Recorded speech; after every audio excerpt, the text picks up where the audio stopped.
Olá, amigos, estamos começando mais um Antenados Pergunta. É muito bom ter a sua audiência. Nesse formato do Antenados, você já conhece, nós sempre recebemos uma personalidade cristã ou não para falar sobre a sua vida, sobre a sua fé e também sobre algumas polêmicas. Então vamos conhecer o nosso convidado de hoje. Sou pastor, casado há 23 anos, tenho 2 filhos, um de 21, outro de 20 anos, pastor da Igreja Cristã da Aliança em Niterói, escritor com 22 livros publicados em língua portuguesa e um em língua espanhola e editor de um blog bastante conhecido na internet. O nosso entrevistado de hoje é o pastor Renato Vargens. E para me ajudar a entrevistar, eu recebo aqui no estúdio também Lincoln Lira, César Carvalho e Felipe Heinrich. Pastor Renato, obrigado por receber o nosso convite. Seja bem-vindo ao Antenados Pergunta. Deixa eu iniciar que aqui é o nosso pinga-fogo mesmo. O senhor tem, e foi até descrito por você mesmo, sobre a sua questão de site de internet. Você é uma pessoa muito conhecida, muito atuante na internet, nas redes sociais, e é muito lido e muito debatido. Também nas redes sociais lhe rotulam como antipentecostal, às vezes por posts, por pregações, por até participações aqui no Antenados. O senhor é um antipentecostal? O senhor é contrário à contemporaneidade dos dons? Qual é a sua posição sobre isso? Muito pelo contrário, eu sou contemporanista, né? Eu creio na contemporaneidade dos dons. Todavia, eu acredito que os dons devem estar sujeitos e submetidos à sola Escritura. As Escrituras. A Bíblia é a nossa única e exclusiva regra de fé. Eu sou muito firme e taxativo quanto aos pressupostos das Escrituras, mas eu creio na contemporaneidade dos dons do Espírito Santo.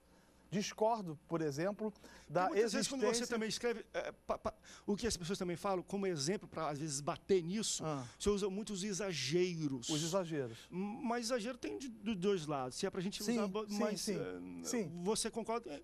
Falar em línguas estranhas, eu tá creio no poder, na contemporaneidade, cair no poder, que você perguntou? Não, pode até, não sei. Não, cair no poder... Quem somos nós? Cair no poder, eu não vejo pressuposto bíblico para isso.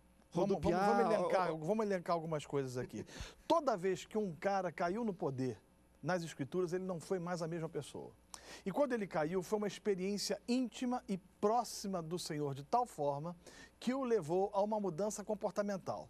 Hoje, a gente vê a coisa de uma maneira absolutamente diferente. Mas pode ter caído no poder e a pessoa ser Você vê, por exemplo, Jonathan Edwards, que, na minha opinião, foi o homem mais brilhante depois do apóstolo Paulo, trazendo relatos de experiências místicas e sobrenaturais no período em que viveu, né? Por exemplo, há um relato de que quando ele chega em sua residência, a sua esposa encontrava-se em oração, num estado de êxtase, digamos assim, de tal forma que ela estava alguns centímetros acima do chão.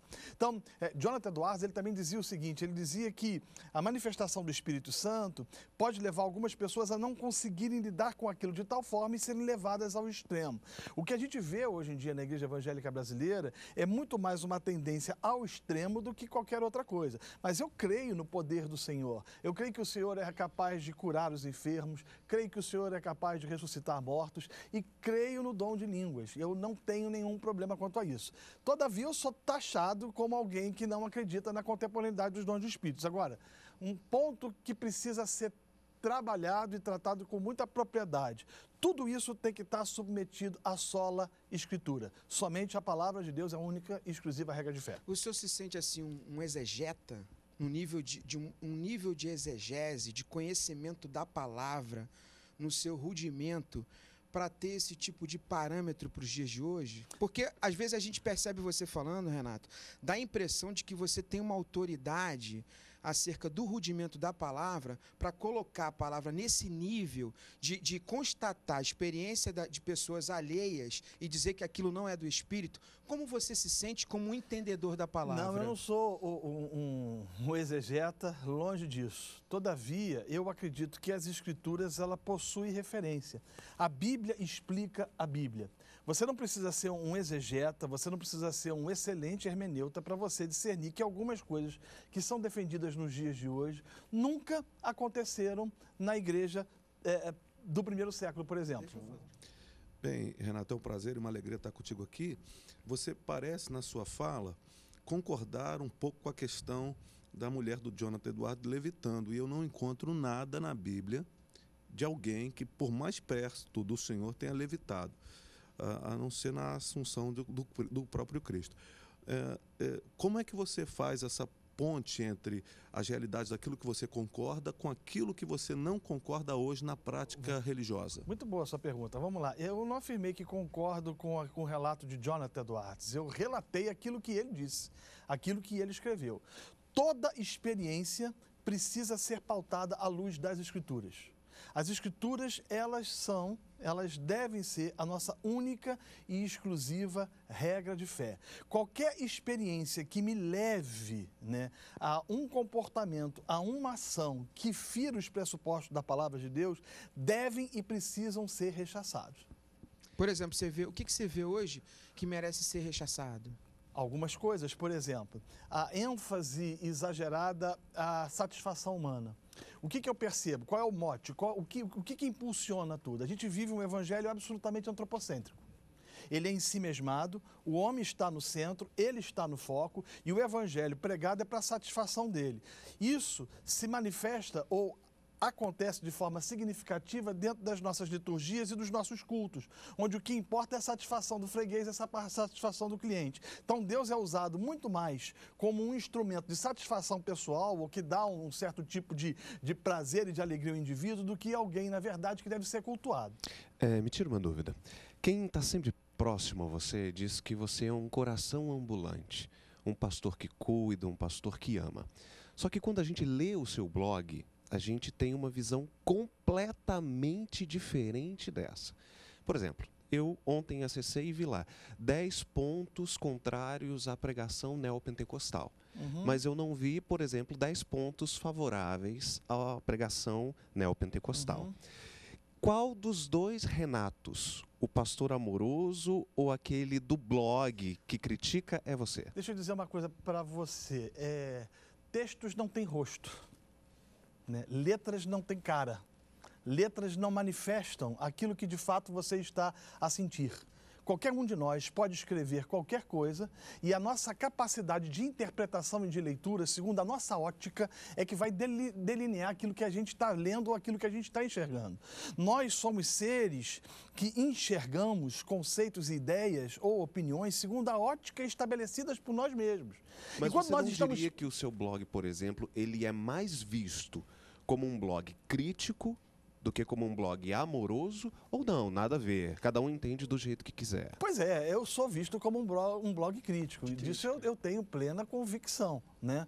Agora, a crítica se dá a partir do momento em que eu discordo, na minha perspectiva, e segundo aquilo que acredito pelas Escrituras, de que o que tem sido pregado, o que tem sido anunciado, foge os pressupostos das Escrituras. Eu não posso concordar e considerar que é bíblico um evangelho ou um tipo de pregação que leva o homem a entender de que ele é o centro de todas as coisas, porque não é. Você não se sente, às vezes, Renato, assim, a gente percebe a tua capacidade intelectual, a tua formação, mas você não se sente, como você se sente, em vez de ser um cara relevante para o segmento, um instrumento de fofoca no nosso segmento. Porque eu sempre vejo teus textos aliados a sites que são sites de amenidades, que não tem conteúdo, que agrega.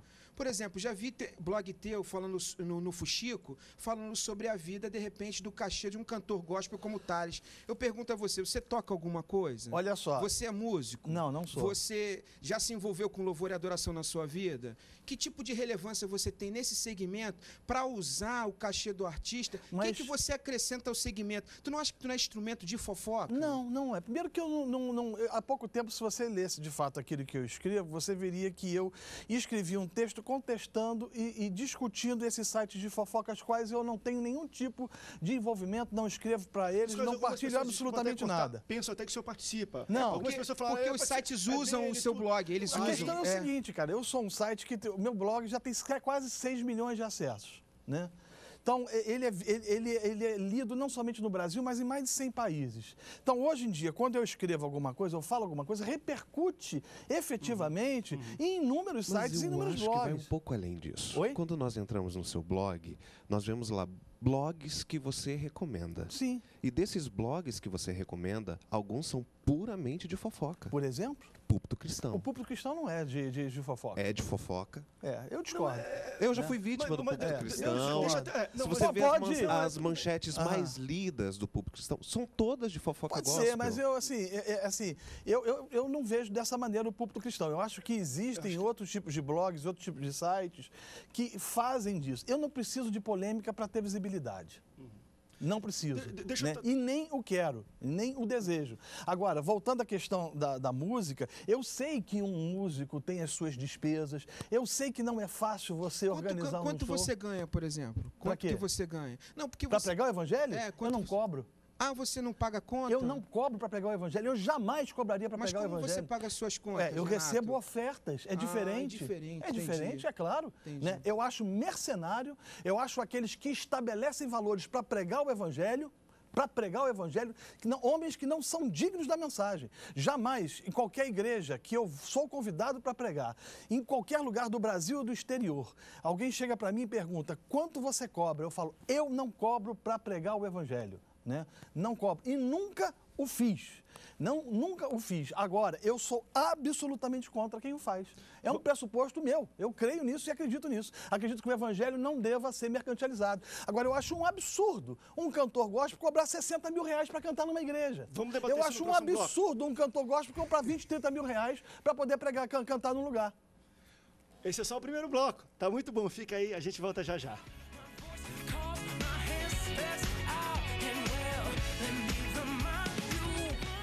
Eu quero